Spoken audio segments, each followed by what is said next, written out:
Right then, streaming into the A-bomb site we go. Slump trying to do his best, overwhelmed by the numbers. I'm going to go through the smoke on this side as well.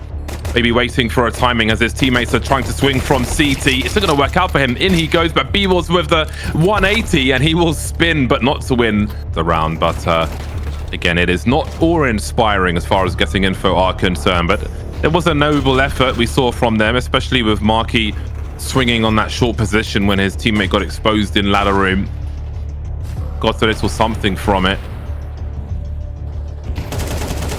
Just the pistols. Next goes probably is going to come next map. I've got to space these out.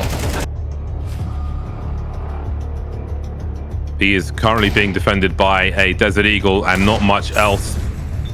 Marky racing over though, as Shane will try to run distraction. If he can stay alive, then maybe that door can be an option for more players to rotate in. There's another one from Shane. He is doing great work. How is he still alive? Suddenly we've got two more CTs here, even with Marky and Snav getting dropped.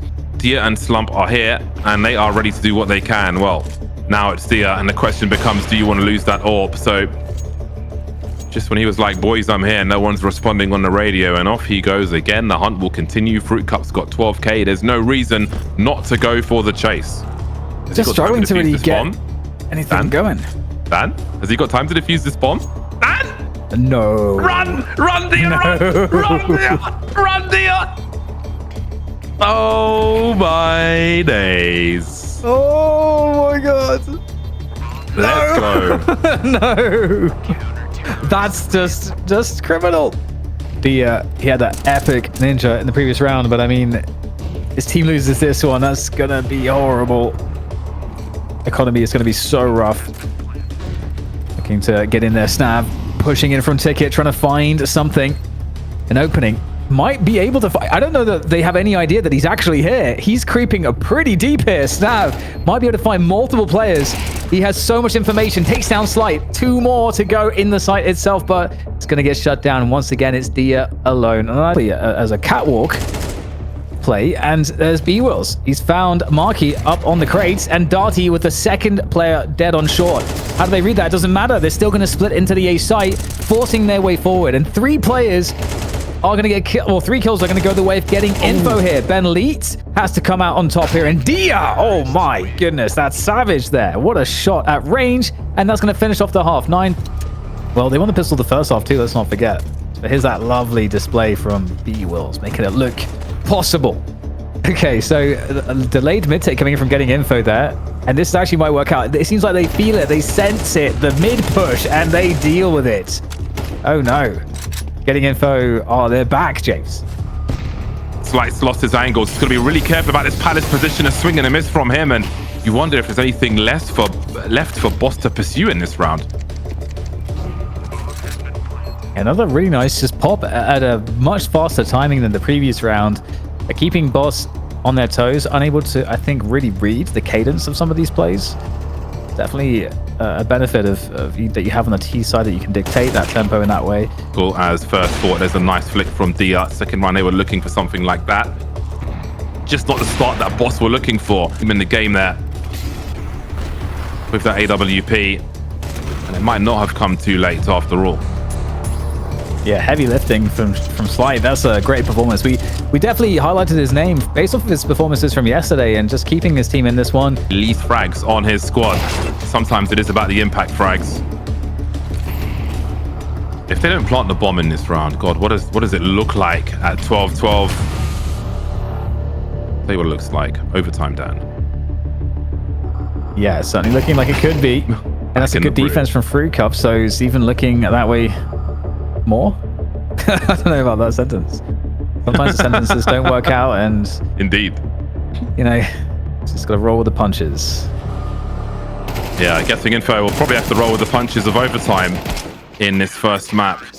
At least that's their worst case scenario, getting broken in that final round. So what does this HE look like? It looks all right. Now we've got Marky emerging from that short position, although Slight might be looking for him. Marky will indeed be dropped by Slight, which will weaken the defenses as far as this split. But have a look at these frags from the CT. Slump and Snav coming through to make it a 3-on-3 as Slump is traded by B-Wall. Snav's just waiting for someone to go up one too many stairs. Dia's got a pick. Good timing. Oh, he was so close there. Somehow escapes with his life. Nervous territory for both squads. There's a minute on the clock, but we're all here on this A bomb site. Who makes the first move? The dry peek from Shane is punished, and Snab is not far behind. Looks like we may be going a bit further on this first game of Mirage. Dia with 20 HP, 1 versus 3. 15 apiece. That's a wrap. Versus what remains of getting info. Darty looks to force an opportunity to plant the bomb. If they can drop Slight in CT, then maybe they have a chance, but they also need to cross. Fruit Cup goes down. Slight will be traded. Now there's an opportunity to plant the bomb. We're down to a 2-on-2. Getting info could take this map if they can solve this problem. Oh, that HE could be huge. Oh my goodness. Down to 9 HP, slumped by the fireboxes.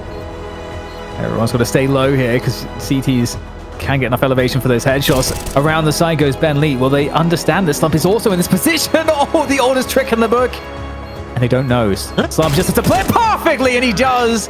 That is fantastic for getting info, and we have found a way to leave Mirage. Waiting for these teams to make their way through. So hard to just put your crosshair in the right place with that level of movement in a game like CS. Definitely not Quake. 3-on-4 then, Dan. Yes. Bomb has been planted. Yeah, definitely not impossible here on the CT side. With 3.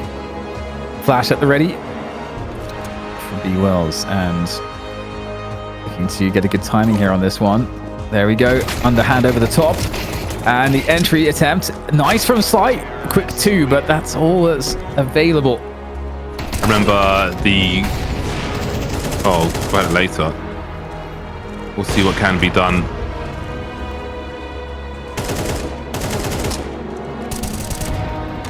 All right, there's a cleanup. Nice work. Relatively clean as well. From Boss.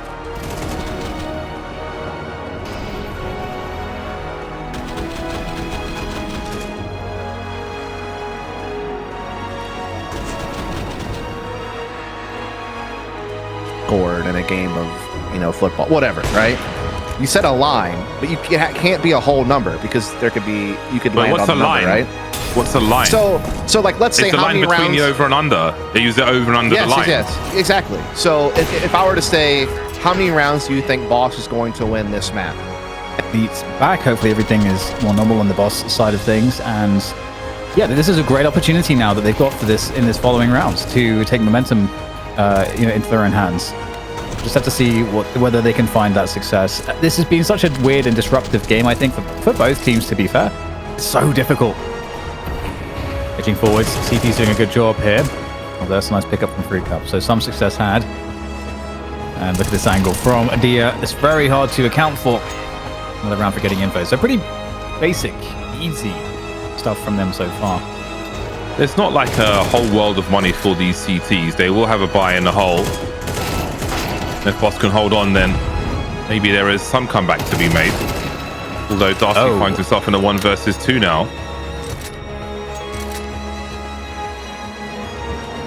There's no confidence there. Yeah, it might be hard for him to find the right angle with a plant like this. Oh, the timing is utterly brutal, and that's going to be that, getting info with 30. Cylinders was just not there, you know what I mean? That's my analysis. Well, you're welcome. Let's enjoy the moments of Counter-Strike here in these highlights before we get into the post. I think ultimately it's a really tricky situation with the degree of technical difficulties that we've been experiencing, but I feel like you made a great point, Dust, in that these two lineups are perhaps the two best unsigned rosters in North America. And I think that holds a degree of cultural significance in the region because, when we talked to Semphis yesterday after they won their match, he was saying how, there is an issue that, once teams do get orgs that can salary players and then, there's any degree of seriousness involved, those orgs then send everybody to Europe. So you kind of lose that team to scrim against. You lose that team to be a part of the NA circuit that other teams in the NA circuit can kind of, iron sharpens iron. If you know that saying, suddenly there's no iron to be sharpened against if you're in the NA region. So it's something that is important. That we have these two teams here, and so it's been great to see getting info and sort of the talent that they have on display, because it clearly is a team that has a lot of potential to do damage, and the more experience they get,